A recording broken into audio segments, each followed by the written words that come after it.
السلام علیکم ناظرین، welcome to BHZ info zone. ناظرین آئیے آج ہم جانتے ہیں خلافت عثمانی کے بارے میں۔ ناظرین عثمانی خلافت کو ختم ہوئے لگ بھگ 20 سال ہو چکے تھے جب آخری خلیفہ عبد المجید دوم کا انتقال 76 سال کی عمر میں 1944 کو فرانس کے شہر پیرس میں جلا وطنی کاٹتے ہوئے ہوا۔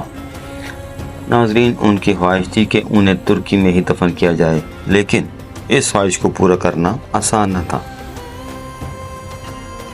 ناظرین وفات کے تقریباً 10 سال کے بعد ان کی رہائش کسی حد تک مکمل تو ہوئی، لیکن اس میں 3 شخصیات نے بہت ہی اہم کردار ادا کیا، جن میں پاکستان کے ایک سربراہ مملکت، سعودی عرب کے بادشاہ اور حیدرآباد ریاست کی ایک شہزادی شامل تھی۔ ناظرین یہ ایک بہت ہی دلچسپ کہانی ہے، لیکن اس کہانی سے قبل جانتے ہیں کہ عبد المجید دوم کون تھے اور ایک زمانے میں دنیا کے بڑے حصے پر حکومت کرنے والی سلطنت عثمانیہ کے آخری خلیفہ، جن کا نام آخری وقت تک اسلامی دنیا میں عزت و احترام سے لیا جاتا رہا، اپنے ہی وطن سے جلا وطن ہو کر فرانس میں کیسی زندگی گزارنے پر مجبور ہوئے۔ ناظرین یہ وہی عثمانی خلافت ہے جس کی بنیاد عثمان اول نے لگ بھگ 600 سال قبل رکھی تھی۔ ناظرین آپ نے یقیناً ترکی کے ڈرامے دیکھے ہوں گے، ان میں ارطغرل کا کردار بھی شامل کیا گیا ہے۔ یہ وہی ارطغرل ہیں جو کہ عثمانی خلافت کے پہلے خلیفہ عثمان اول کے والد تھے۔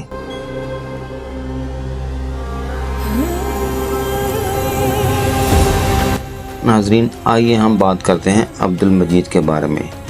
عبد المجید کی قسمت دیکھیے، 19 نومبر 1922 کو جب 54 سال کی عمر میں خلیفہ بنے تو 18 دن قبل ہی 1 نومبر سن 1922 کو ترک پارلیمنٹ عثمانی سلطنان کی حکومت کے ہاتھ کے حق میں ووٹ دے چکی تھی، یعنی عبد المجید خلیفہ تو بنے لیکن سلطان نہ تھے۔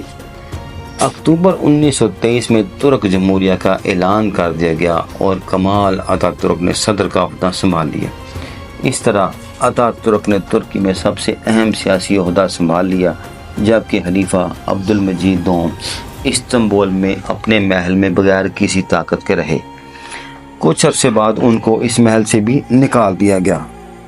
ناظرین جب وہ آری باہر اپنے محل سے نکلنے پر مجبور ہوئے تو انہوں نے کہا، یاد رکھو قبر میں میری ہڈیاں بھی ترکی کے لوگوں کے لیے دعائیں کرتی رہیں گی۔ ناظرین 4 مارچ 1924 کو آنکھوں میں آنسو اور 2 بیویوں، ایک بیٹے اور ایک بیٹی کو لے کر پہلے سوئٹزرلینڈ گئے اور پھر فرانس جانے پر مجبور ہوئے۔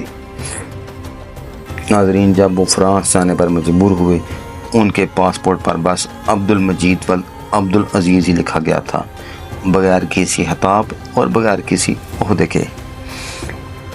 ناظرین ترکی جہان کے عثمانی آباء و اجداد نے قریباً 600 سال حکمرانی کی ایک نئی شکل اختیار کر چکا تھا۔ جمعہ کے خطبے سے خلیفہ کا نام بھی ہٹ چکا تھا اور خلیفہ اب فرانس میں غربت اور تقریباً بے گھر افراد میں شامل تھے۔ ناظرین اس وقت دنیا میں سب سے امیر ترین شخص حیدرآباد کے نظام میر عثمان علی خان تھے، اور اسی نظام میر عثمان علی خان نے گورنر جنرل سے اجازت لے کر معزول خلیفہ کو تا حیات ماہانہ 300 پاؤنڈ پینشن اور خاندان کے کئی افراد کو الاؤنس بھیجنے کا فیصلہ کیا۔ ناظرین عبد المجید دوم پیرس میں آباد ہوئے اور پیرس کی گرینڈ مسجد میں نماز جمعہ ادا کیا کرتے تھے۔ اپنے بہت ہی پیارے پوتے اور بیٹے کے فرانس چھوڑ کر جانے کے بعد انہوں نے اکیلے تقدیس میں دن گزارے۔ انہوں نے یادداشتوں کی 12 جلدوں پر مشتمل ایک کتاب بھی لکھی جسے ان کی بیٹی نے محفوظ کیا۔ ناظرین جب خلیفہ دوم عبد المجید کا انتقال ہوا تو دوسری عالمی جنگ جاری تھی اور پیرس جرمنی کے قبضے میں، جس کو چھڑانے کے لیے گھمسان کی جنگ جاری تھی۔ ناظرین جب ان کا انتقال ہوا تو ان کی لاش کئی دن تک ان کے فلیٹ میں پڑی رہی۔ آخرکار 25 اگست 1944 کو پیرس میں جرمن فوجیوں نے ہتھیار ڈال دیے اور ایک جانب پیرس آزاد ہوا تو دوسری جانب پڑوسیوں کی شکایت کے بعد علم ہوا کے آخری خلیفہ اب نہیں رہے۔ اس کے بعد پیرس کی گرینڈ مسجد نے ان کی میت کو 10 سال امانتاً رکھا۔ ناظرین، کچھ عرصہ بعد مسجد کے بورڈ آف ٹرسٹیز نے بتایا کہ وہ ان کی لاش کو اب مزید نہیں رکھ سکتے۔ ناظرین، ہم آپ کو بتانا چاہتے ہیں کہ وہ خود ترکی یا ہندوستان کے شہر حیدرآباد میں بھی دفن ہونا چاہتے تھے، لیکن یہ دونوں خواہشات ہی آسان نہ تھیں۔ عبد المجید کی بیٹی شہزادی دورشوار نے اپنے والد کی میت کو استنبول میں دفنانے کے لیے کئی کوششیں کی، لیکن ترک حکومت سے اجازت نہ ملی۔ ایسے میں مدینہ میں جنت البقیع کے قبرستان میں آخری خلیفہ کی تدفین کے بارے میں سوچا گیا۔ ناظرین، یاد رہے کہ عثمانی حکمرانوں نے عرب میں 4 صدیوں تک حکومت کی تھی، لیکن جس زمانے کی ہم بات کر رہے ہیں تب تک نہ صرف سعودی عرب ایک خود مختار ملک بن چکا تھا، بلکہ ہندوستان بھی تقسیم ہو چکا تھا۔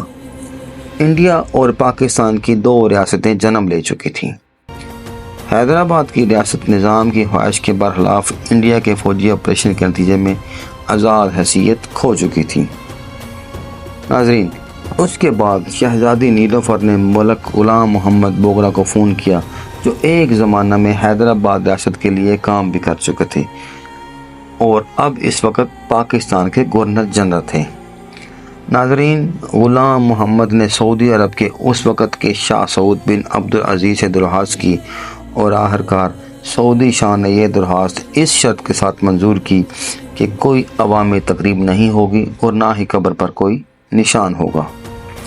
یوں شہزادی نیلوفر اور پاکستان کے گورنر جنرل غلام محمد بوگرا نے اس بات کو یقینی بنایا اور آخرکار عبد المجید 23 مارچ 1954 کو مدینہ میں جنت البقیع کے قبرستان میں دفن ہوئے، اور عبد المجید کی خواہش بھی یوں پوری ہو گئی۔ اگرچہ ترکی میں انہیں مدفن نہیں مل سکا، لیکن وہ ایک ایسے مقام پر دفن ہو گئے جہاں پر ہر مسلمان دفن ہونا چاہتا ہے۔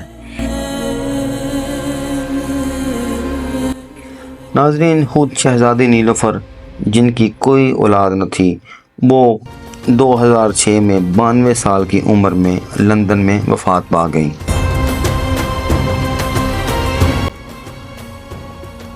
ناظرین، در شہوار نے ترکی میں دفن ہونے سے انکار کر دیا، کیونکہ ترکی حکومت نے 62 سال پہلے ان کے والد کی تدفین کی اجازت دینے سے انکار کر دیا تھا۔